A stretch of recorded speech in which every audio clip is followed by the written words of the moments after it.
Well, here we are with our Sunday school lesson for Sunday, January the 14th. And let me just say, winter has arrived. We're looking at the weather here in the North Charlotte area of North Carolina, and I'm looking, and gosh, we're going to have some weather next week that's hardly going to get above freezing for a couple of days, which is real unusual for us. But then I also looked at the weather in southern Ohio, in my hometown, and gosh, you're getting 20-degree weather and snow. So I guess we just have to keep reminding ourselves to thank God for each day, because each day is a gift. No matter what the weather is, it's a gift that we have this day to do something good with. And it is winter. It's the middle of January, and we can't forget that. The Sunday school lesson today is titled The Marks of True Wisdom. The focal passage comes out of Genesis, and the purpose statement is to contemplate ways God brings good out of bad situations in our life. And it's going to be interesting to reflect on that a little bit, because sometimes when we're in the middle of something, we don't think there's going to be anything good that's going to come out of it. We're going to look at some a lesson today that we're going to be able to reflect on that, and we're going to see that that can happen, and that does happen, and that does happen because of God's purposes in our life.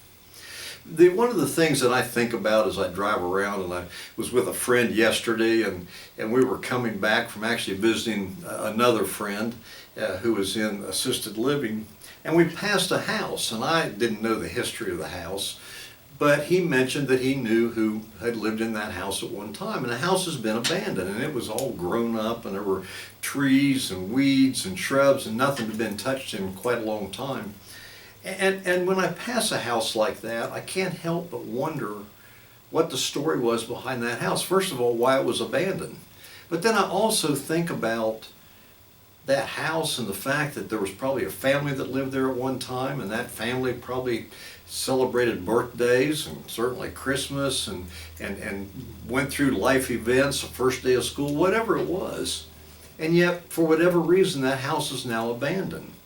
And I also think about the fact that every house does have a story, and not all memories are good memories. There's a movie that many of you have probably seen, and it's a great movie. It's called Forrest Gump, and then you immediately go, well, gee, I saw that movie. I've watched it more than once. But there's a scene in that movie, and I actually YouTubed and went and looked and found this scene on YouTube because I wanted to remind myself about it. And if you remember, Forrest had a good friend, and her name was Jenny. And Jenny was somebody he had grown up with. She was a little girl that he knew in elementary school, and they had been friends, and they continued to be friends as they grew up. And they went back to her home that she lived in when she was a little girl. And as she was walking down the lane, and Forrest was walking behind her, and the closer she got to the house, you could see this anger building up in her. Finally, when she got pretty close to the house, she was mad. You could see she was mad. She reached down, she picked up a rock, she threw it at the house.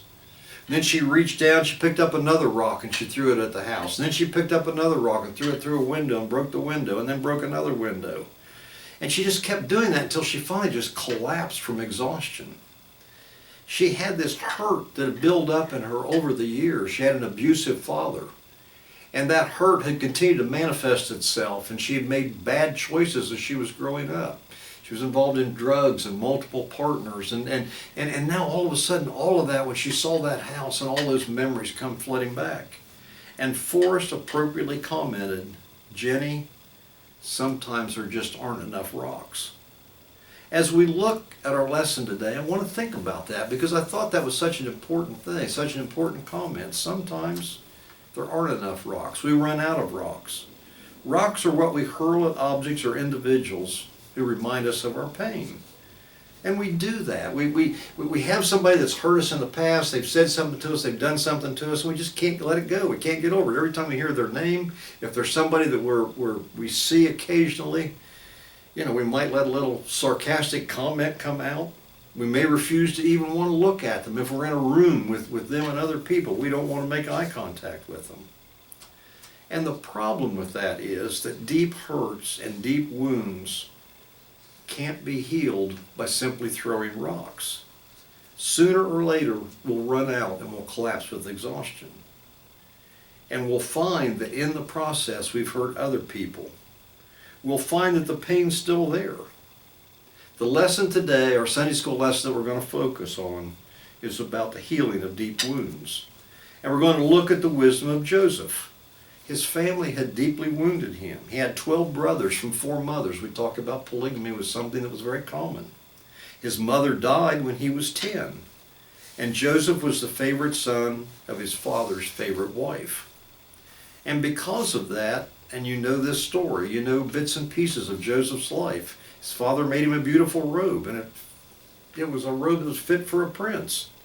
A robe that showed everyone that he was exempt from the work, from the toil in the fields that his brothers had to do. And his brothers hated him. They were consumed with jealousy. We know the story that at the age of 17, Joseph was attacked by his brothers. They stripped him of his beautiful robe. They threw him in a deep hole in the ground, and they would have killed him except one of the brothers talked them out of it. And so they sold him to slave traders who took him to Egypt.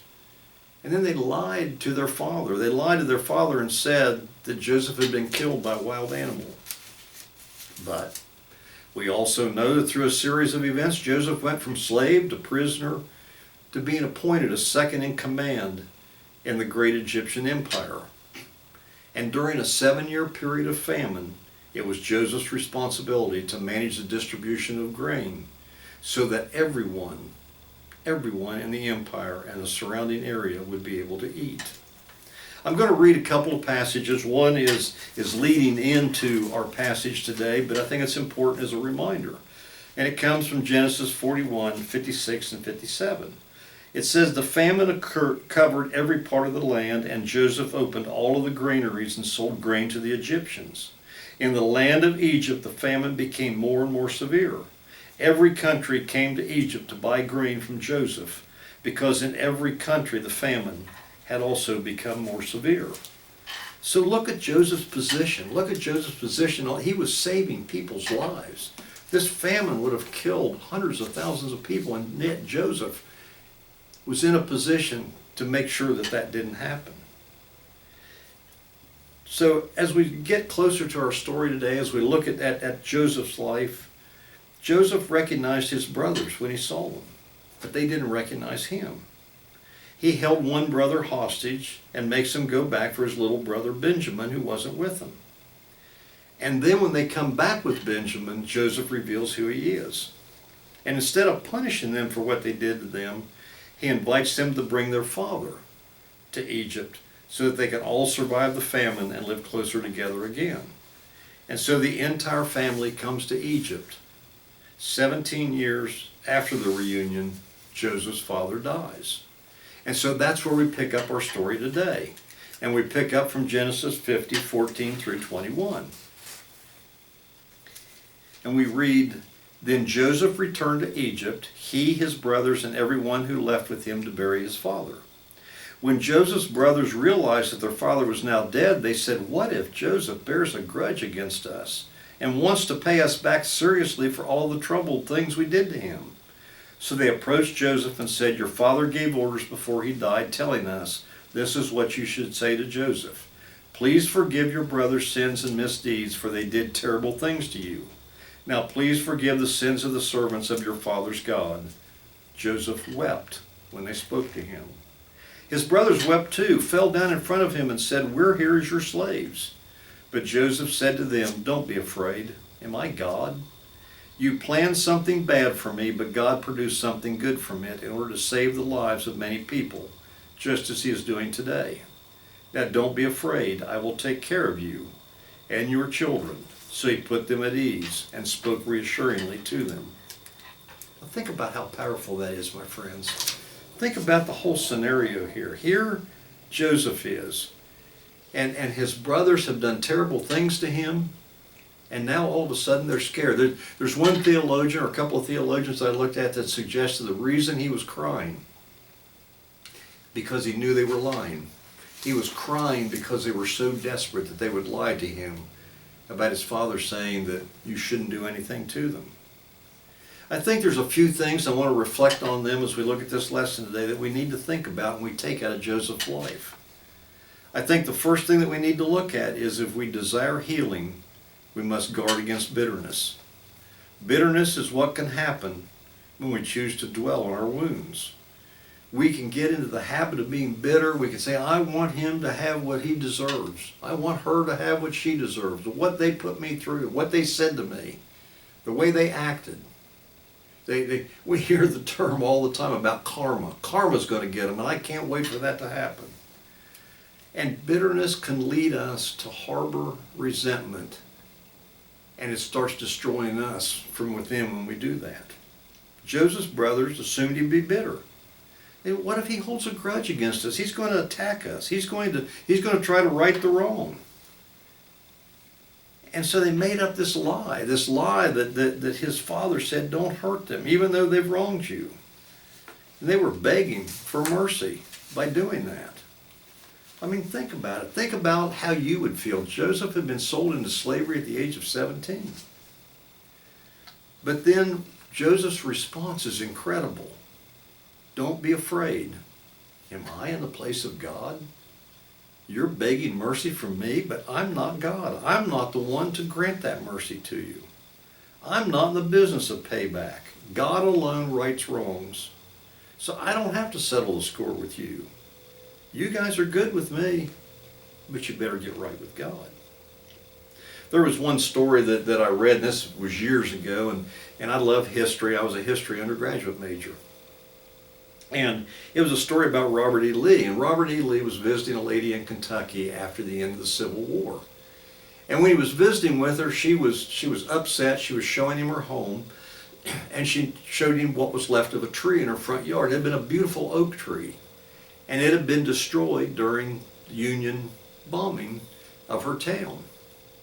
And she was wanting Lee to commiserate with her. She was wanting him to condemn the soldiers of the North, at least sympathize with her for her loss. And after a brief silence, the story says that Lee looked at her and he said, cut it down, my dear madam, and forgive it. Forget it. Move on. Get rid of that bitterness. Don't keep harboring that bitterness. Move on beyond it, and don't dwell on it. Joseph was a wise man. He knew God wouldn't heal his hurt as long as he carried a bitter desire to see harm come to his brothers. I think that's an important lesson for us to take from our Sunday school lesson today. And I think the second thing that we need to look at is that we must always take steps towards forgiveness. That's a tough thing to do. We've talked about that. We've talked about that often. Sometimes we think that forgiving means we forget, and that's not true. Because we're always going to have that feeling. We're always going to remember what happened to us, but by forgiving, we let it go and we move on.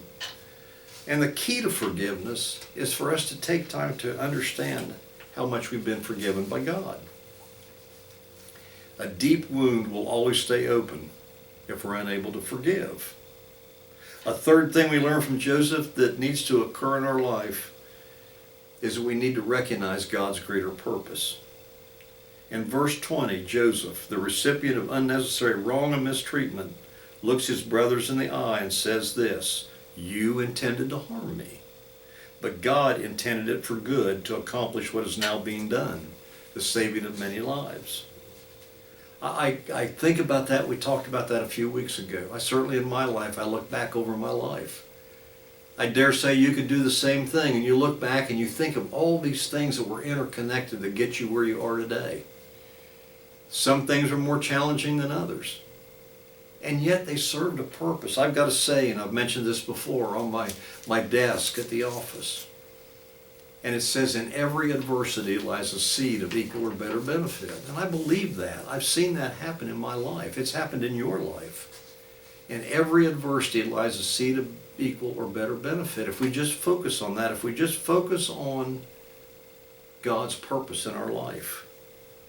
And I think the last thing that we need to look at from this lesson today is that we need to live by God's promises. Joseph lived by God's promises. He believed the promise that God would never leave him, that God would always be with him. I'm sure when he was in that hole in the ground that his brothers had put him in, that hole in the ground, and when he was there, he didn't know what the future was. He didn't know what was going to happen, but he knew that God was never going to leave him. Deep wounds can be healed, my friends. Joseph's life proves it. The wisdom of Joseph proves it. As you consider, as you look back over your life today, We need to think about those things. Instead of throwing rocks, we need to guard against bitterness. We need to take steps toward forgiveness. We need to keep our eyes focused on God's greater purpose in our life. That pain that we went through, that pain that we suffered, we need to move beyond it and realize that God has a purpose. I say this often. Sometimes as we get older, we don't have the ability to do some of the things we did before, but God still has a great purpose for each and every one of us.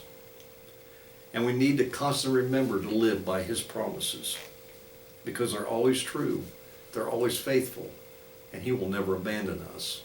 Joseph's life proves that. Will you pray with me, my friends? Our gracious Heavenly Father, we give you thanks for today. We give you thanks for each and every day, because each day is a gift from you. And we just ask as we go throughout this week, you continue to keep our eyes open to the things you want us to see, our ears open to the things you want us to hear, and our hearts overflowing with that love you have put in each and every one of us. In His name we pray. Amen. I love you, my friends, and I look forward to seeing you again soon.